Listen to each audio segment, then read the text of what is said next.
अस्सलाम वालेकुम। मैं डॉक्टर महमूद अहमद। आज जो मैंने आप लोगों के लिए जो टॉपिक सेलेक्ट किया है बहुत ही कॉमन टॉपिक है और इसके जो अमराज, इसके जो मरीज़ हैं और तकरीबन लगभग सबके घरों में 1, 2 या 3 मरीज़ पाए ही जाते हैं। Diabetes mellitus. सबसे पहले आपको मैं बताऊंगा डायबिटीज़ मेलाइटस जो है ये एक एंडोक्राइनल मेटाबॉलिक डिज़ीज़ है और जिसमें क्या होता है कि पेनक्रियास के 2 सेगमेंट है, 2 हिस्से हैं। एक हिस्सा वो होता है जो ग़िज़ाई चीज़ों को हज़म करता है, दूसरा जो हिस्सा होता है वो हार्मोनल पार्ट होता है। उस हार्मोनल पार्ट को जो है वो दिमाग का एक हिस्सा होता है, हाइपोथैलेमस जो है वो कंट्रोल करता है। वो जो हिस्सा जो है जिसको एंडोक्राइन पार्ट कहते हैं, दूसरा जो हिस्सा होता है उसको एक्सोक्राइन पार्ट कहते हैं। एंडोक्राइन पार्ट में सेल होते हैं बीटा आइसोलेट्स लैंगरहैंस सेल। वो जो है इंसुलिन प्रोड्यूस करते हैं, वो इंसुलिन प्रोड्यूस करते हैं। अच्छा, टाइप 1 जो इंसुलिन डायबिटीज़ होती है उसके अंदर इंसुलिन शुरू से बन ही रहा होता है। बच्चे वो पैदाइशी तौर पे या जैसे वक्तन फ़वक्तन बढ़ते चले जाते हैं, 2 साल 3 साल के 5 साल के, तो उनमें ज़ियाबतीस की जो अलामतें हैं वो रोनुमा होती हैं, अयां होती है। अच्छा, इसी तरीक़े से जो टाइप 2 जो डायबिटीज़ मेलाइटस है उसके अंदर क्या होता है कि बीटा आइसोलेट्स लैंगरहैंस जो सेल हैं वो इंसुलिन तो बना रहे होते हैं लेकिन जो है उनका जो रेशो जो होता है वो इनसफिशेंट होता है। उतनी मकदार में इंसुलिन नहीं बना पा रहे होते हैं जितनी मकदार में ब्लड में लेवल रिक्वायर्ड होता है जो बॉडी इस्तेमाल कर रही होती है, तो उसको हम टाइप 2 डायबिटीज़ कहते हैं। तो इसी तरीके से 3 अक़साम की डायबिटीज़ है जिसके अंदर जो है टाइप 1 डायबिटीज़ मेलाइटस जिसमें इंसुलिन की प्रोडक्शन या पैदावार बिल्कुल नहीं होती है, और टाइप 2 डायबिटीज़ मेलाइटस उसके अंदर इंसुलिन बन तो रहा होता है लेकिन इनसफिशेंट होता है, नाकाफ़ी होता है।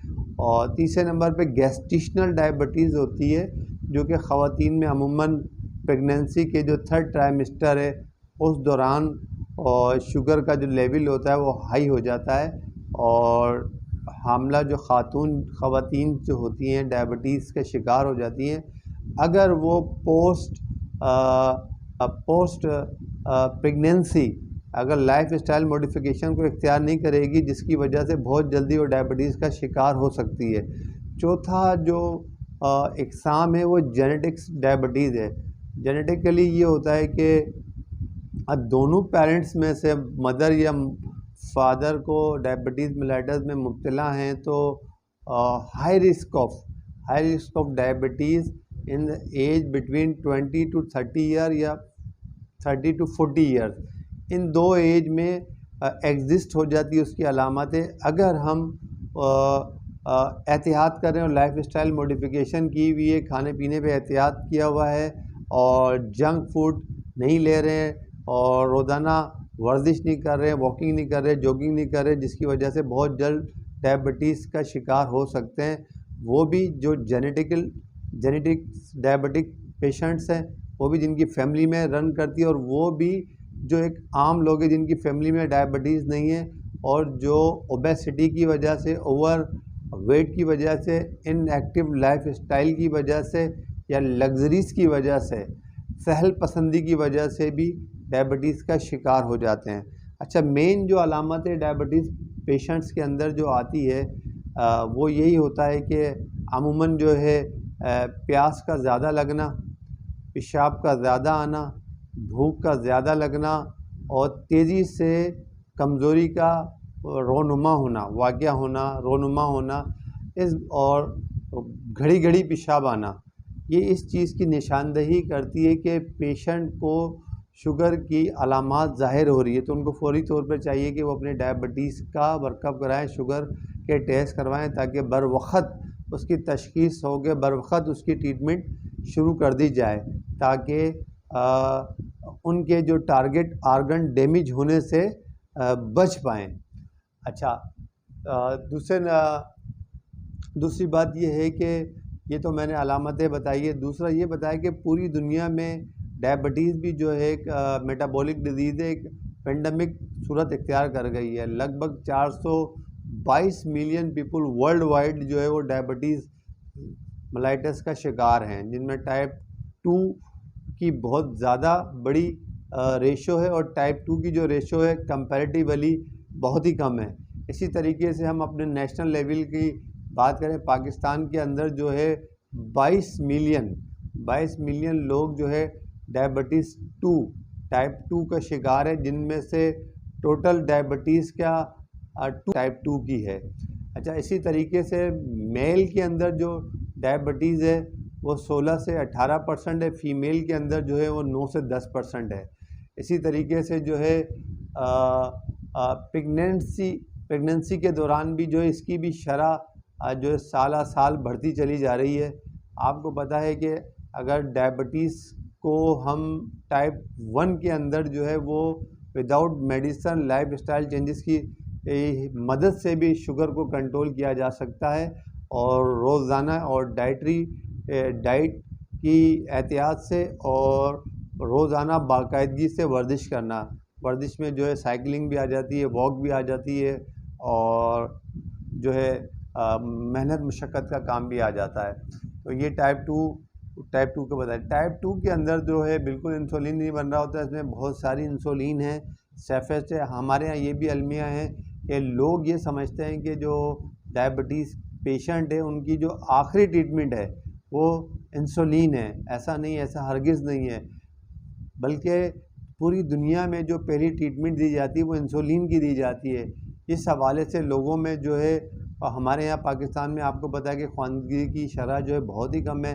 लोग जो है वो एकदम से र्यूमर्स उड़ा देते हैं, पेशेंट को डरा देते हैं, डायबिटिक्स से एजुकेशन नहीं करते, उसको बताते नहीं कि भाई इंसुलिन जो है वो पहली ट्रीटमेंट है, क्योंकि जो मेडिसन है वो तो टाइप 2 डायबिटीज़ के अंदर दी जाती है, जहाँ पे इंसुलिन कम मिकदार में पैदावार हो रही होती है, उसकी पैदावार को वो बढ़ाता है, और उन मेडिसन के भी जो है कुछ साइड इफ़ेक्ट होते हैं, ख़ास तौर पे जीआईटी साइड इफ़ेक्ट होते हैं, ब्लोटिंग करते हैं, गैस्ट्राइटिस वगैरह इस तरह के साइड इफ़ेक्ट हैं।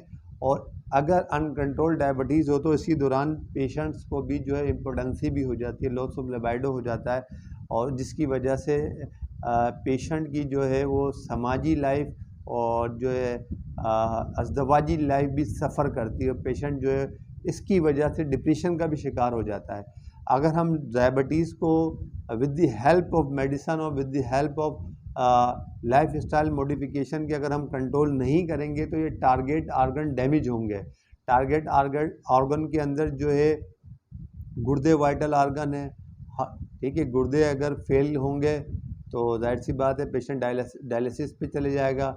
वेसल्स के अंदर जो है वो कोलेस्ट्रॉल की मिकदार को बढ़ा देगी, कोलेस्ट्रॉल की डिपोजिशन हो जाएगी, रिस्क ऑफ हार्ट अटैक बढ़ जाएंगे, एमआई के बढ़ जाएंगे। मेजर हार्ट अटैक हो गया, इनका एमआई हो गया, interior posterior inferior wall MI हो गया, उसमें हार्ट रेट बढ़ जाता है, ठीक है। इसी तरीके से नसों को डैमेज कर देगा, जिसकी वजह से पेशेंट के हाथ पैरों में नमनेस है, टिंगलिंग है, सुन रहना, और बस औकात ऐसा भी हो जाता है कि केल भी चुभ जाती है, पेशेंट को महसूस नहीं होता है, इतना पेन फ्री हो जाते हैं। और डायबिटीज़ पेशेंट में ये भी आमतौर पर है कि बहुत सारे लोगों को ये भी नहीं पता है कि डायबिटीज़ में जब हार्ट अटैक होता है तो पेनलेस होता है, बिल्कुल पेन महसूस ही नहीं होता है। सिर्फ ये अलामत आती है इंजाइना की, हार्ट अटैक की, के पसीने आ रहे होते हैं, खाली स्वीटिंग हो रही होती है, और जो है डिफ़िकल्टी ब्रीदिंग, सांस लेने में दुश्वारी का सामना करना पड़ रहा होता है पेशेंट को। और हम ये समझ रहे होते हैं कि शायद इसको गालिबन जो है इसको अस्थमा का दौरा हो गया है, मैदे में दर्द हो गया है, और उसको हम बर वक़्त अस्पताल लेके नहीं जाते और ईसीजी नहीं करवाते और फर्दर वर्कअप नहीं कराते, ठीक है। इस हवाले से भी हम लोगों में गफलत है, लापरवाही है। इस चीज़ को भी दूर करने की ज़रूरत है। डायबिटीज़ पेशेंट है, एज उसकी 30 ईयर्स है, अगर उसको पसीने आ रहे हैं, उसको सांस लेने में दुश्वारी हो रही है और उसको पेन बिल्कुल भी नहीं है, तो उसको फ़ौरी तौर पे अस्पताल जाना चाहिए, ईसीजी करवाना चाहिए, कार्डिक वर्कअप करवाना चाहिए। अगर उसको चेस्ट पेन आता है तो फिर फर्दर उसका वर्कअप होगा, एंजियोग्राफी होगी, एंजियोप्लास्टी वगैरह होगी, और बाईपास तक भी नौबत आ जाती है। तो ये तो इसकी जो मैंने आपको कॉम्प्लिकेशन पेचीदगियाँ बताई है। ठीक है। इसी तरीके से जो है ट्रीटमेंट मैंने आपको बताया कि इसमें 2 टाइप्स की ट्रीटमेंट है, टैबलेट भी है, ओरल मेडिकेशन भी है और इंजेक्टेबल में इंसुलिन भी है। इंसुलिन के हवाले से हमारे यहाँ डिलीमा है और बहुत सारे जो है नेगेटिव एस्पेक्ट, नेगेटिव सोचें हैं कि इंसुलिन उस वक्त दी जाती है जब शुगर जो है कंट्रोल नहीं हो रही होती है और आखिरी हथियार समझा जाता है। ये बिल्कुल बातिल सोच है और ये बिल्कुल ही जो है यूँ समझे कि लैक ऑफ एजुकेशन और की वजह से लोग ये चीज़ को फ़र्ज़ कर लेते हैं, ऐसा नहीं है, ठीक है।